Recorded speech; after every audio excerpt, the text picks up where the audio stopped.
Okay, this is J.K. Stewart, creative here in Finland, and now you're going to be treated to something new. You remember the last time we were here in Finland, we interviewed Angelina Dovini, who owns a salon called Dovini here, and now the person you're looking at is Kristian Karnell. Yeah, that's true. And Kristian is the owner of Bossa Nova.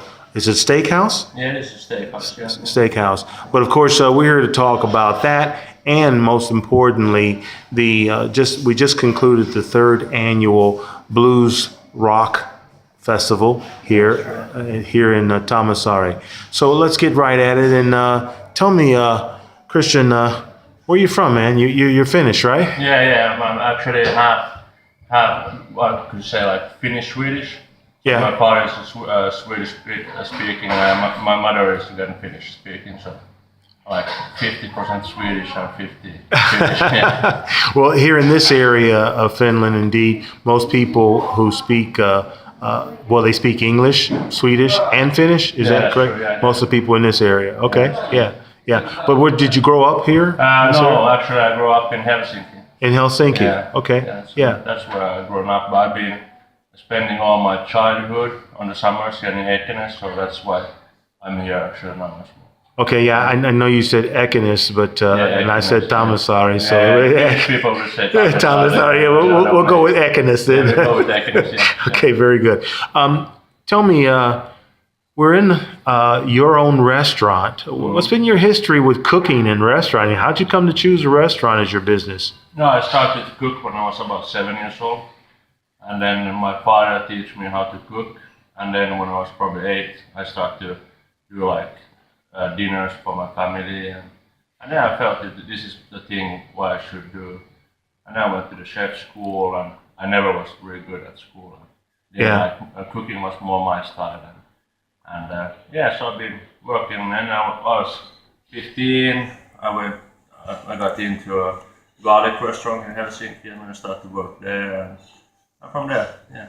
Yeah, but restauranting wasn't your family business. It wasn't what your father. No, it wasn't not family business. But food has always been in our family a big thing. Yeah. Sunday dinners would be like the thing. And you actually prepared the Sunday dinners?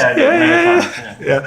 Well, what did you like about cooking in particular? Was it meats? Was it dessert?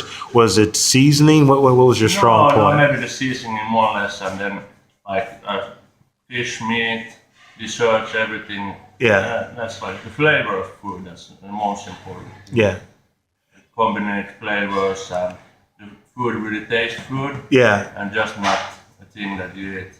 You eat, okay. Yeah. So you wanted to have an experience. Yeah, of course. Yeah. Well, experience is what we just had here in the Blues Rock Festival. I had a great time. I think people can tell that from all of my pictures on Facebook. Yeah. It was really great too. But tell me the history, your own history with music. You've mentioned about food. When did you first become exposed to music in general, and in particular blues? In general, music, food, everything came, like I told you, just we had this Sunday dinners at home. Yeah. We was always listening to classic music. That was the thing. The family was together, we had a dinner, and we were listening to classic music.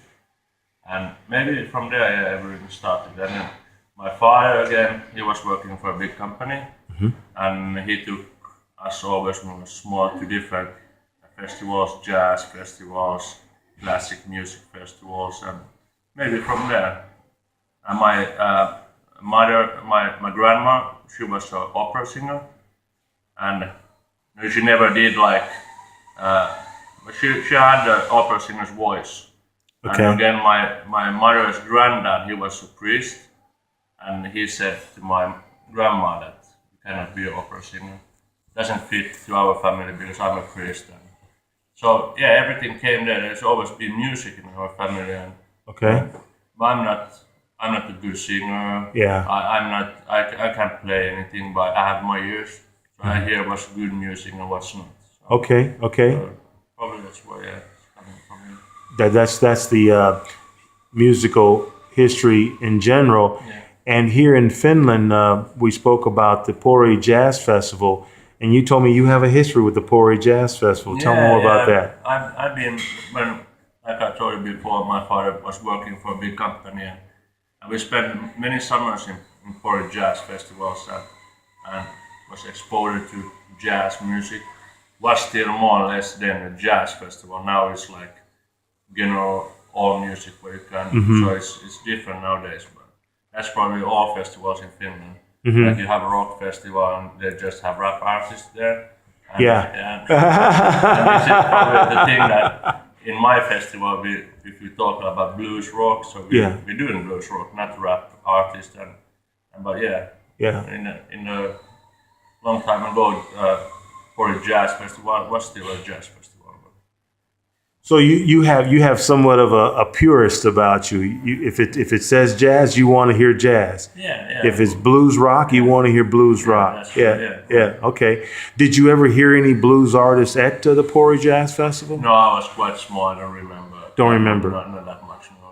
No. Okay. So why jazz? I mean, why blues? Well, actually, I was working up in Rovaniemi quite a long time, up in North Finland.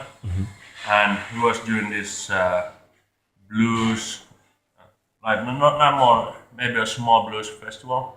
There almost this Christmas blues, and there I felt when I was listening to it, this is like music I really love, the blues. And there actually I met Slim Butter Trio, Jari Puhakka, who took Andrew Black here again. Okay, so that's right. why I know it's quite a long time. It was 10 years ago. I met Jarmo. And I was listening to his sound. I was thinking, I dig this music. This is like blues is like the thing is that blues have a history. And when you listen to blues, it's like it can be sad things, it can be good things, good memories. But in blues, there's always a story behind it. And you like stories. Yeah, I like stories. Yeah. Do you think Finns like stories by and large? Yeah. Stories as well. Yeah. Even if they're sad. Yeah. They usually Finnish music is quite sad. It's always about your loved ones and somebody left you and this. But yeah, Finnish people like stories, and good stories always nice to listen in. In your story with jazz, and you became exposed to it, you're saying about 10 years ago now, right? Yeah, that's true. Yeah, and what did you do to begin to educate yourself on jazz when you began to think about the festival? Did you go to other jazz festivals, travel to the South in the United States? What did you do? No, actually no. Well, I've been listening a lot of music, jazz, blues, and of course rock and roll as well, and rock, but blues always been like, it's a little bit hard to explain, but the blues is my thing. It's your thing. And maybe more or less like modern blues rock. That I feel like more home when I'm listening to that. Yeah. Well, Finland has a tradition in blues. Since I came here to the Blues Rock Festival, and knowing that I wanted to do this interview, I said, well, what's the history of Finland and blues? And the tradition here goes back way before I was born, you know. So it's not that Finns don't know blues. How were you feeling about the idea about creating a blues festival here in Ekenas? Did you think it would work good? No, I've never been thinking about things. I do everything with my heart.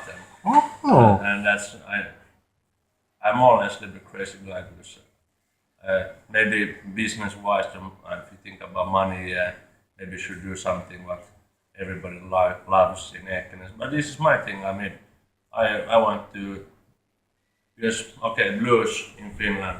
There's many. We have like 5 million people in Finland. I think maybe more or less maybe 500,000 people dig blues in Finland. Okay. So it's quite small thing, and in Ekenas, I think most of the people don't really know what blues is. Okay. And if you ask somebody who don't know what blues is, tell me what is blues. So then they go back to maybe to Chicago. They think a small restaurant with blues music, like old school blues. Okay. But again, for me, like blues is in so many different ways. You can, you have blues rock and it can be modern blues. And then when I started this restaurant 3 years ago, I was thinking, okay, we need to do a small festival here. Okay. And this was like blues. It wasn't really the first year. It wasn't so much blues. It called Bossa Nova Blues Festival was first year. Yeah. And we had some blues artists here, but all were almost Finnish. One English guy was he's living in Finland as well, and that was the first. It was good. We did it on the back patio, and we had quite a lot of people that year as well, and there everything started there from there. And so you started in one location of the restaurant and grew. Yeah, grew every year. Like, and the second we got a little bit more space. And came more people, and last year was blues as well, but wasn't just blues. Was maybe a little bit rock as well. And this the third year, I think, okay, now we're gonna do it big. But you saw it. There was a big stage on one end of the property. Yeah, that's true. And with the surprise for me, that was Saturday. The surprise for me was when I came in Sunday, and you had shifted to the smaller stage. And I thought that intimacy was great, was spot on. It was wise because of the smaller number of people. Tell me about the turnout. Were you happy with the turnout with the festival? Yeah, I was happy. We had quite a lot of people here, and the reviews what we got, and the feeling of people thought this is just something they've never seen something like this. Almost all the artists, they were really happy, and it was good in many ways. That's the only thing I could relate to was the artists, and all I kept hearing the artists saying, "This is great." Some of them were saying how they loved the small intimacy of things. And I didn't know if that intimacy referred to their interaction with others or with fans. What sense did you get from the artists in particular? No, everybody were very happy. And the thing was that all the artists said is the best stage sound what they ever hear. And like many things, and the customers, the people who were here, they were very happy with food, the wine, beers, everything, and this festival we didn't just for customers, we did it as well for artists that they feel at home. One guy who's been working like 40 years in the music business and industry, he said that take care of your artist. And okay, I did it. Okay. Maybe I did just too good. You don't think you spoiled them, did you? Yeah. Tell me about some of your artists. Some of your artists have been coming back for the 3 years that the festival has existed. Yeah. Some of them are new. How did you go about finding these artists, and how do you work to make some of them so happy? Go ahead. Yeah, you connect with people, and you hear somebody say you should take this one, and then the next one say you should take this one, and everything started 3 years ago. We had like the Bluesrocks band. They came here as well the first year as well. Yeah, and they was playing inside that first year. After we finished music outside, and after that, one typical guy from the band, Kari, we've been like spending time together. I've been talking about blues and things. We've been get quite good friends, and so they've been coming back every year. Yeah. And then I had Andrew Black here 2 years. All the way from Atlanta. Yeah, all the way from Atlanta. Absolutely fantastic voice. Yeah. Everything is about voice. Anyway, like when you feel that this guy have an absolutely fantastic voice, so you just need to get him back. This isn't being that big festival. But a big festival, they take one artist and then maybe coming back after 10 years. Yeah. But we've been doing like small, so I could be using more or less the same artist every year. Yeah. Just in a little bit different ways. And then Ben Granfeldt, he's been here now 3 years. Who was that again? Ben Granfeldt, he's... Okay, yes, Ben, yeah. Ben, he's... Yeah. Yeah, Yeah, it's quite known in Finland. Props to Ben, because I reached out to him on Facebook, and he gave you word that I existed. So that was good. Appreciate that, Ben.